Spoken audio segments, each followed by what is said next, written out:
தமிழ் உறவுகளுக்கு வணக்கம். இன்றைய கதை நடுக்காட்டில். வாங்க கதைக்கு போகலாம். கிச்சு பிச்சு அவர்களின் வீட்டுத் தோட்டத்தில் விளையாடி கொண்டிருந்தனர்.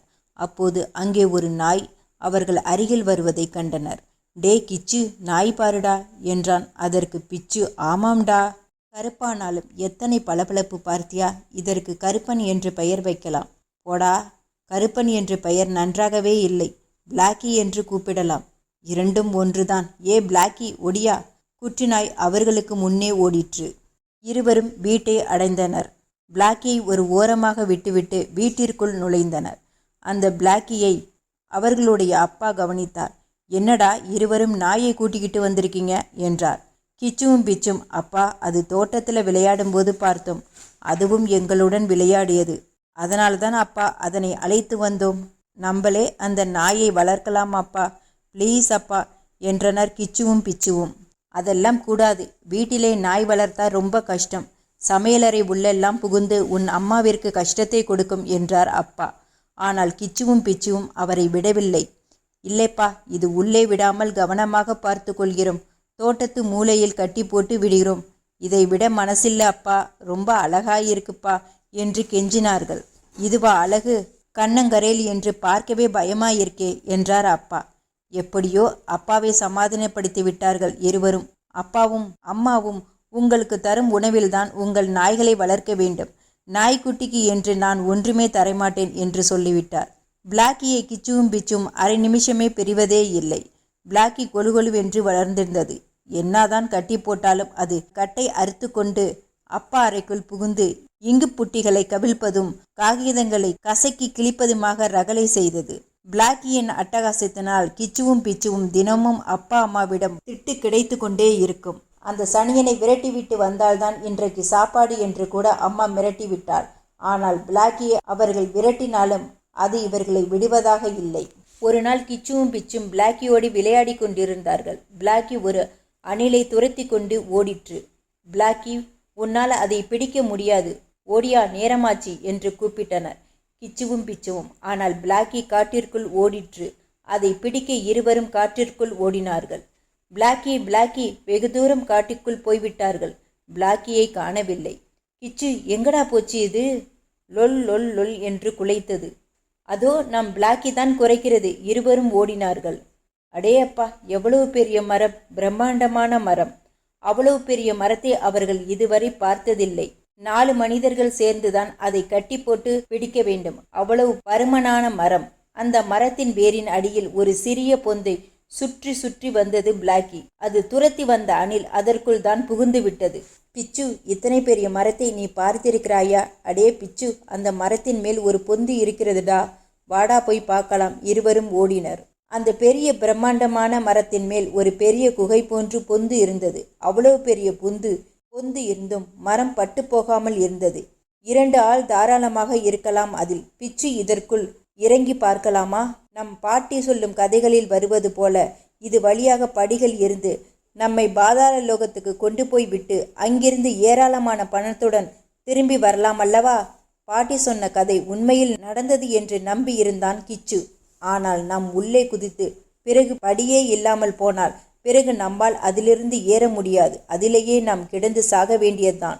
கூச்சல் போட்டால் கூட உதவிக்கு இந்த காட்டில் யார் வரப்போகிறார்கள் என்று அதிலுள்ள ஆபத்தை எடுத்து சொன்னான் பிச்சு. அதுவும் சரிதான். அப்படியானால் நாம் ஓடிப்போய் வீட்டிலிருந்து ஒரு கயிறு கொண்டு வந்து இந்த கிளைகளில் கட்டிவிட்டு உள்ளே இறங்கலாம். எனக்கென்னவோ ஏதாவது வீரச் செயல் செய்ய வேண்டும் போலிருக்கிறது. இவ்வளவு பெரிய பொந்தில் ஏதாவது அதிசயம் இல்லாமல் இருக்காது என்று கிச்சுவோடு பிச்சும் வீட்டிற்கு ஓடி ஒரு உறுதியான கயிற்றுடன் மறுபடி அந்த காட்டிற்குள் இருந்த பிரம்மாண்டமான மரத்திற்கு வந்தனர். பிளாக்கியும் அவர்களோடு ஓடி வந்தது. அதற்கு ரொம்ப குஷி. தன்னால் தான் அந்த பெரிய மரத்தை அவர்கள் கண்டுபிடித்தார்கள் என்ற சந்தோஷம் அதற்கு தாங்கவில்லை. பிச்சு கயிற்றை மரத்தின் ஒரு உறுதியான கிளையில் கட்டி அந்த பொந்திற்குள் தொங்கவிட்டான். கிச்சு அதை பிடித்து கொண்டு பொந்திற்குள் இறங்கினான். பொந்து ரொம்ப ஆழத்திற்கு போயிட்டு. டே கிச்சு, எத்தனை தூரம்டா இருக்கு? நானும் இறங்கட்டுமா? ரொம்ப ஆழமா இருக்குடா, இதோ தரை, நீயும் வா. அடே அடே, இங்கே என்னவோ மெத்துன்னு சாக்கு மூட்டைகளாக இருக்குடா. இங்கே விச்சு, நாம் ஒன்று மறந்து விட்டோம். வரும்போது அப்பாவுடைய பேட்டரி விளக்கை கொண்டு வந்திருந்தால் எத்தனை நல்லா இருக்கும். இங்கே ஒரு கும்மிருட்டாக இருக்கு, ஒண்ணுமே தெரியவில்லை. நீதான் மறந்துவிட்டாய், நான் மறக்கவில்லை. இதோ பார் என்று பிச்சு பளீர் என்று பேட்டரி விளக்கை அழுத்தி பொந்திற்குள் வெளிச்சம் உண்டாக்கினான். வெளிச்சம் பட்டதும் உள்ளே கண்ட காட்சி பிச்சுவையும் கிச்சியுமே ஆச்சரியத்தால் கத்த வைத்து விட்டது. டே, அதெல்லாம் என்ன சாக்கு மூட்டைகள்டா! பிச்சுவும் கயிற்றை பிடித்து கொண்டு பொந்திற்குள் குதித்தான். அந்த மரப்பொந்து ஒரு பெரிய அறை போல் விசாலமாக இருந்தது. அதற்குள் 4-5 சாக்குகள் இறைந்து கிடந்தன. ஒரு மூட்டை வேறு இருந்தது. ஒரு அட்டை பெட்டி, சில ஆயுதங்கள். பிச்சு, இந்த மரத்தை யாரோ எதற்காகவோ உபயோகப்படுத்தி இருக்கிறார்கள். இந்த மர்மத்தை கண்டுபிடிக்க வேண்டும். கிச்சு, நான் நினைக்கிறேன் இது திருடர்கள் மறைவிடமாக இருக்குமோ என்று. அலிபாபா கதையில் கூட இப்படிதானே? அதற்குள் பிச்சு ஒரு சாக்கு மூட்டையை அவள்தான். அதற்குள் வெள்ளி பாத்திரங்கள் பளபளத்தன. சந்தேகமில்லை, இது திருடர்களின் ஒளிவிடம்தான். அதே சமயம் பிளாக்கி வெளியே பலமாக குறைப்பது இவர்களுக்கு நன்றாக கேட்டது. டே, யாரோ வருகிறார்கள், அதனால்தான் பிளாக்கி குறைக்கிறது. திருடர்களாக இல்லாதிருக்க வேண்டும். லொல் லொல் லொல் கர்கர் என்று குலைத்தது. அண்ணே, அந்த நாயை பார்த்தியா? இத்தனை நாளா இங்க ஒரு குருவி கூட வந்ததில்லை. யாராவது நம்ம ரகசியத்தை கண்டுக்கிட்டாங்களோ என்றது ஒரு கட்டை குரல். இந்த காட்டுக்குள்ள யாருப்பா வரப்போறாங்க? இப்படி உட்காரு, மூட்டையை வை கீழே. அப்படி யாராவது இருந்தா நாயை தேடிக்கிட்டு இந்த பக்கம்தானே வந்தாகணும், பார்த்துக்கலாம் என்றது இன்னொரு குரல். கிச்சுவும் பிச்சும் ஒருவரை ஒருவர் பயத்துடன் கட்டி கொண்டனர். திருடர்கள் பொந்திற்குள் இவர்களை பார்த்துவிட்டால் என்ன ஆவது? அந்த நாய் எங்கேயோ தட்டிக்கெட்டு போய் வந்திருக்கும். ஒரு கல்லை எடுத்து வீசி விரட்டு சொல்றேன். அடுத்த நிமிஷம் பிளாக்கியை பரிதாபமாக கத்திக்கொண்டு ஓடுவது இவர்களுக்கு கேட்டது. வானே, நம்ம காரியத்தை பார்க்கலாம். கிச்சுவும் பிச்சுவும் நடுங்கி கொண்டிருந்தனர். அந்த ஓரத்தில் அந்த 2 திருடர்களும் மரத்தில் ஏறுவது நன்றாக தெரிந்தது. அண்ணே, வந்தது மோசம். யாரோ நம்ம ரகசியத்தை கண்டுகிட்டாங்க. இதோ பார் கயிறு, உள்ளே யாரோ இறங்கி பார்த்திருக்காங்க. நாம் உள்ளே ஏதாவது வைத்திருந்தோமா? இருங்கண்ண, நேற்று செட்டியார் வீட்டிலிருந்து கொண்டு வந்த வெள்ளி பாத்திரம் பூரா இதுக்குள்ளதானே இருக்குது. சரி, சீக்கிரம் அந்த மூட்டையை எடுத்துக்கிட்டு வேறு இடத்துக்கு போய்விடலாம் வா. முதலில் பேசிய மனிதன் கிச்சுவின் மேலேயே குதித்தான். கிச்சு பயத்தினால் அலறினான். திருடனுக்கு தூக்கி வாரி போட்டது. அதற்குள் விச்சு டார்ச் லைட்டை அழுத்தி வெளிச்சம் உண்டாக்கினான். மேலே இருந்த திருடன், உள்ளே என்னடா சத்தம்? அன்னை, 2 பசங்க உள்ளே இருக்காங்க. என்ன பண்ணலாம் இந்த பசங்களை? அவங்க யாரு, எப்படி, ஏன் வந்திருக்காங்கன்னு விசாரிடா டேய். கிச்சு நடுங்கியபடியே, நாங்க விளையாட்டுக்கு இந்த பொந்துக்குள்ளே இறங்கினோம். நாங்க வந்தது கூட யாருக்கும் தெரியாது. எங்களை விட்டுடுங்க, நாங்க யாரிடமும் சொல்ல மாட்டோம் கெஞ்சினார்கள் இருவரும். திருடனுக்கு தங்கள் ரகசிய இடம் கண்டுபிடிக்கப்பட்டது பற்றி ரொம்ப கோபம்.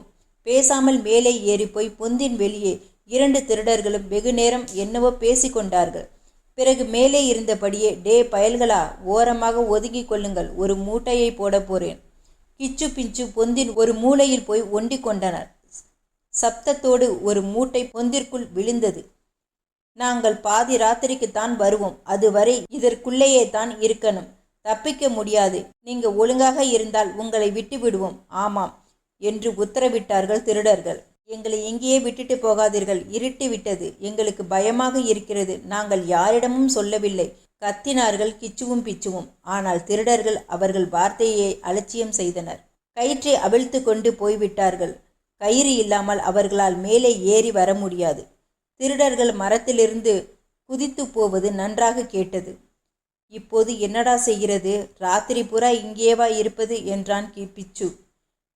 வீணா அழுது என்ன பயன்? பேசாம சாக்கு மேலே படுத்துக்கொள். நடுராத்திரியில் நம்மை அவர்கள் விட்டு விடுவார்கள். அடிக்கடி பேட்டரி விளக்கை ஏற்றி ஏற்றி சற்று முற்றும் பார்த்து கொண்டார்கள். கிச்சு, அவர்கள் நிச்சயமாக வருவார்களடா. ஒருவேளை வராவிட்டால் நம்ம கதி என்ன என்று நடுங்கினான் பிச்சு. போடா அசடே, இப்படியும் பயப்படுகிறாயா என்று கிச்சுவின் குரலுக்கு மேல் பிளாக்கியின் குரல் கேட்டது. பிளாக்கி, நம் அருமை பிளாக்கி நம்மை தேடிக்கொண்டு வந்துவிட்டது என்று குதித்தனர் இருவரும். பிளாக்கி பொந்திற்குள் எட்டி பார்த்தது. கிச்சு டார்ச் அடித்து பார்த்தான். அதன் தலையிலிருந்து ரத்தம் வழிந்து காய்ந்திருப்பது தெரிந்தது. பாவம், நம்ம பிளாக்கியை அந்த திருட்டு பயல்கள் அடித்து காயப்படுத்தி விட்டார்கள். பிளாக்கியால் நம்மை எப்படி காப்பாற்ற முடியும்? கிச்சு ஆனந்தத்தால் குதித்தான். முடியும், வழி இருக்கிறது. உன் சட்டை பையில் உள்ள அந்த பேப்பரை எடு என்றான்.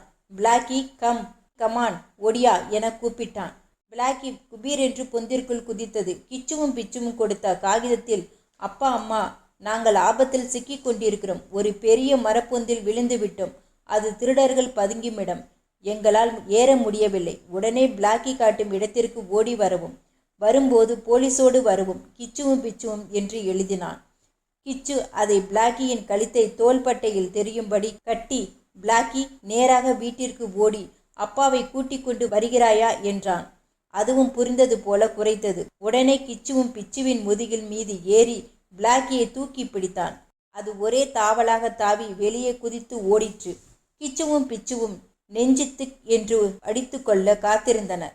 பிளாக்கி கட்டாயம் அப்பாவை அழைத்து வந்துவிடும் என்று நம்பிக்கை இருந்தது. ஆந்தை ஒன்று அலறிற்று. வெளியே ஏதோ மிருகங்கள் சாய்ந்த சரிகில் போவது போல கேட்டது. தவளைகளின் சத்தம், ஒய் என்ற சில் பூச்சிகளின் ஓசை. மணி 11 இருக்கும் போலிருக்கே. ஒருவேளை பிளாக்கியின் கழுத்தில் உள்ள கடிதத்தை அப்பா பார்க்கவில்லையோ? அப்பா பார்க்காவிட்டால் நம் பிளாக்கி விடாது. இரு அதோ ஏதோ சத்தம். திருடர்களோ? போடா அசடு. அதோ நம் பிளாக்கியின் குரல் கூடவா தெரியவில்லை? வல் வல் வல் என்று குரைத்தது. இதோ. அடேயப்பா, எவ்வளவு பெரிய மரம்! கிச்சு பிச்சு இருக்கிறீர்களா? அப்பா அம்மா. ஆமாப்பா. அவர்களின் குரலில் ஆசையும் ஆனந்தமும் கலந்திருந்தது. எங்கே நீ வராமல் இருந்து விடுவாயோ என்று பயப்பட்டேன் அம்மா. அம்மா வந்திருக்கிறாங்களா?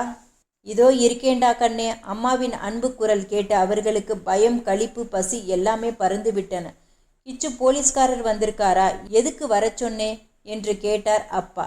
கிச்சு கதை முழுவதும் சொன்னான். உடனே போலீஸ் இன்ஸ்பெக்டர் மரத்தை சுற்றி காவல் போட்டார். கிச்சுவும் பிச்சுவும் வெளியேற்றப்பட்டனர். அவர்கள் வரும் நேரமாயிற்று, கவனமாக இருங்கள் என்றார் இன்ஸ்பெக்டர். எல்லோரும் புதர்களில் மறைந்திருந்தனர். திருடர்களின் வரவிற்கு காத்திருந்தனர். பிளாக்கி கூட சத்தம் போடாமல் உன்னிப்பாக கவனித்து கொண்டிருந்தது. திருடர்கள் வந்தார்கள். அவர்களுக்குத்தான் அங்கு இருக்கும் ஆபத்தை பற்றி ஒன்றுமே தெரியாது. மரத்தில் ஏறி, டே பயல்களா, தூங்கிவிட்டீர்களா என்று அலட்சியமாக சத்தம் போட்டு கூப்பிட்டார்கள். பதில் இல்லை. ஆனால் அடுத்த நிமிஷம் பளீரென்று வெளிச்சம் அவர்கள் மீது விழுந்தது. திகைத்து போய் நின்ற அவர்களின் கைகள் விலங்குகளை மாட்டினார்கள் போலீஸ்காரர்கள். கிச்சுவும் பிச்சுவும் வழி முழுவதும் அப்பாவிடம் தங்களுக்கு ஏற்பட்ட அனுபவத்தை பற்றி கதை கதையாக சொல்லிக்கொண்டே வந்தார்கள். மறுநாள் இன்ஸ்பெக்டர் கிச்சுவின் வீட்டிற்கு வந்தார்கள். குழந்தைகளா, அந்த 2 பேரும் ரொம்ப நாள திருடர்கள். வெகு நாட்களாக நாங்கள் தேடிக்கொண்டிருந்தோம்.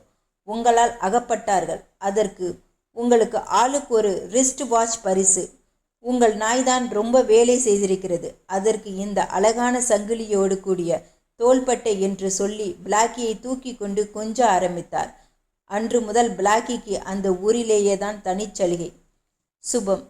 இந்த கதை உங்களுக்கு பிடிச்சிருந்தா லைக் பண்ணுங்கள், சப்ஸ்கிரைப் பண்ணுங்கள்.